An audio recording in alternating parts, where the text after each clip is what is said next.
Good morning, everyone. Um, Today is day 31.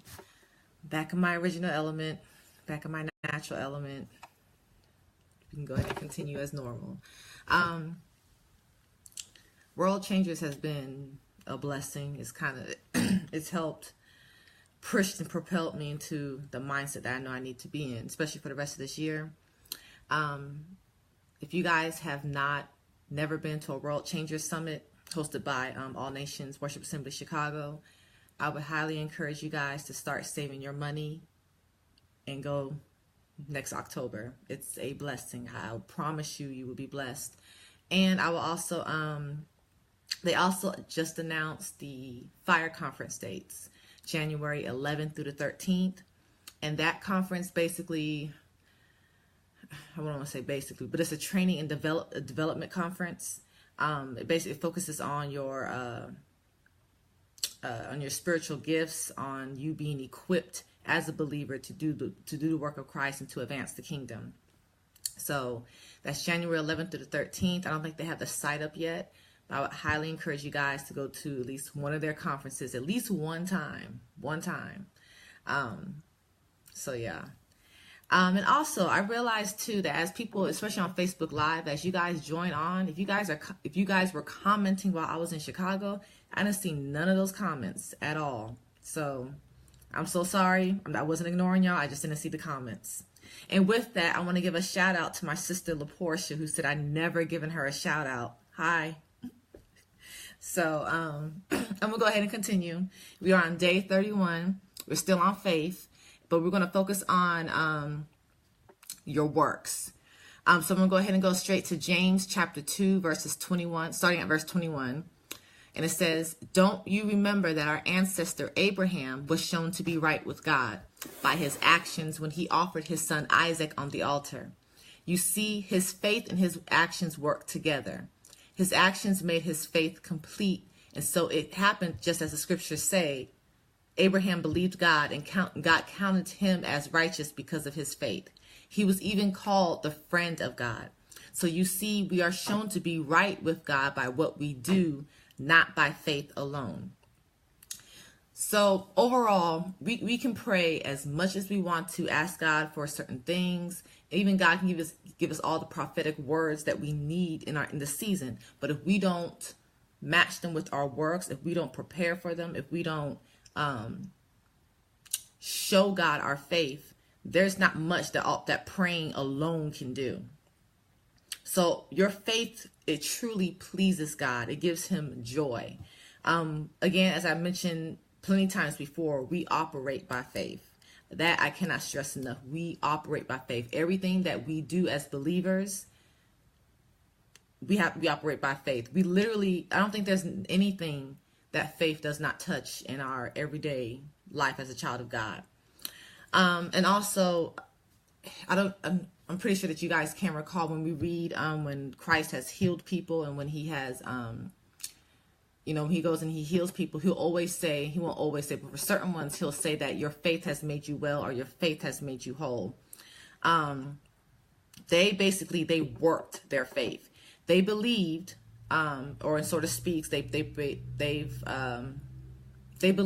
that Christ would heal them. They knew he had power. They knew he was able. They knew he was willing.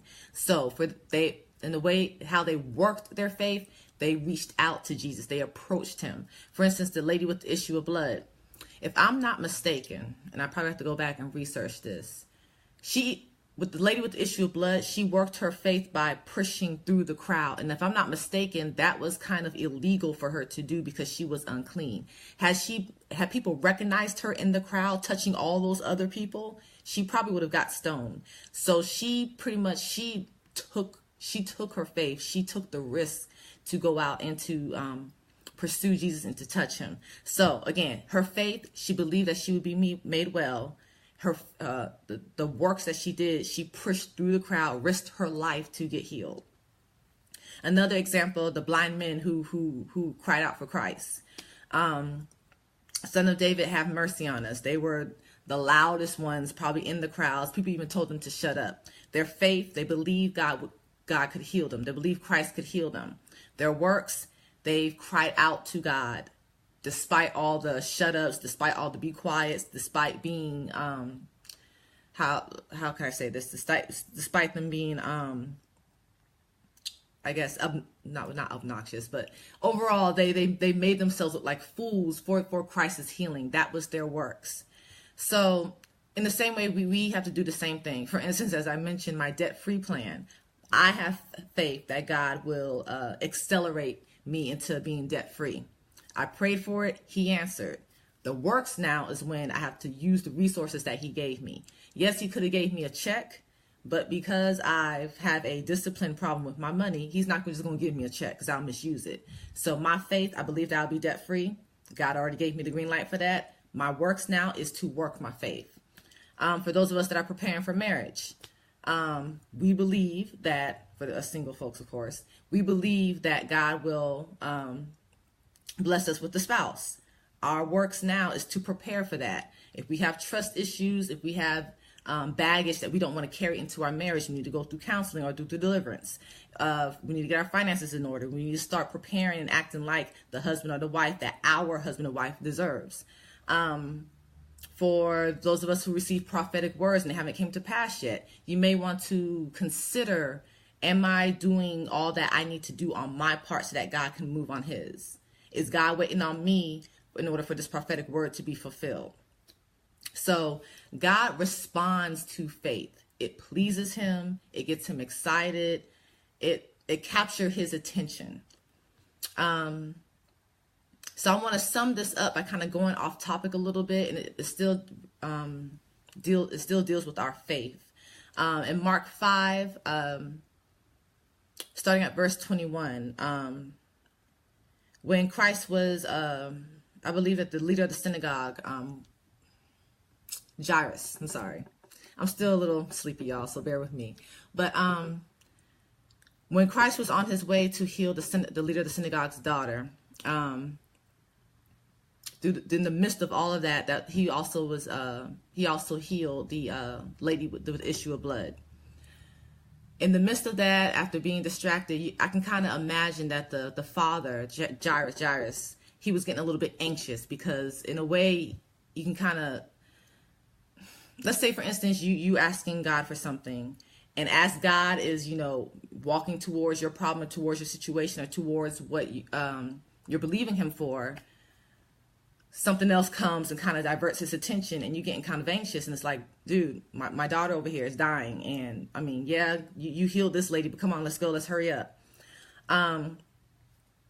I think in the midst of that, after, Christ seemed to be distracted and tended to somebody else before he took care of the father's need, at that time, the bad news came, and I guess his messengers, Jairus' messengers, told him, don't bother the master anymore, your daughter is dead.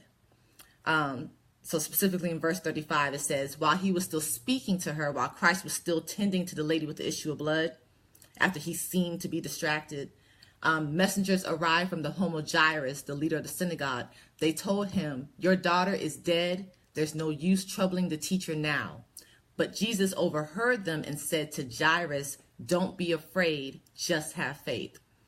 So Jesus overheard them, but he did not address them. He didn't even acknowledge them. He didn't react to the bad news. What they said didn't even matter. He pretty much acted as if they weren't there. That bad news wasn't even a factor in the whole equation of what God wanted to do. He spoke to the one whose faith mattered in the situation, and he told him to not be afraid, but to just have faith. So I just want to encourage y'all, despite what people may think, despite what people may say, if you know you're supposed to be doing something, if you know God told you something, if you know that prophetic word was for you, it still is for you and still applies, it still has yet to come to pass, don't be afraid, just continue to have faith.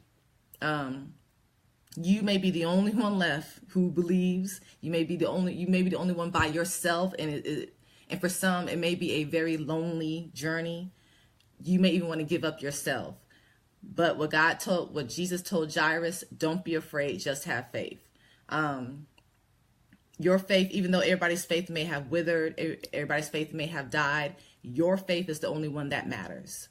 So And you are the only one really who can give your faith a death sentence. And the enemy will come and send people to speak death to your situation. Literally just how Jairus's messengers told him. They spoke death into the situation. But if you have faith and it's your situation, it's your problem, and you believe God, your faith is all that matters. So I just say that to say, you just keep believing, you keep working your faith. And that's pretty much what I wanted to emphasize today. You work your faith. Faith without works is dead. And don't kill your faith off if you are the only one left. So that was basically it for today. Again, the scriptures I read was James 2, starting James 2, 21 through 24, and Mark 5, 35 through 36. Again, summing it up, faith without works is dead. We need to work our faith, and don't kill your faith off if you're the only one. If you're the only one believing, if you're the only one, that's all God needs. He just needs your faith. So that is it for today. Tomorrow is prayer. It won't be necessarily a lesson. And I just hope you guys enjoy your day, and we'll continue praying for you guys. If you guys have any certain prayer requests, just put them in the comments or inbox me, and I will get to them. So you guys have a safe and a blessed Monday.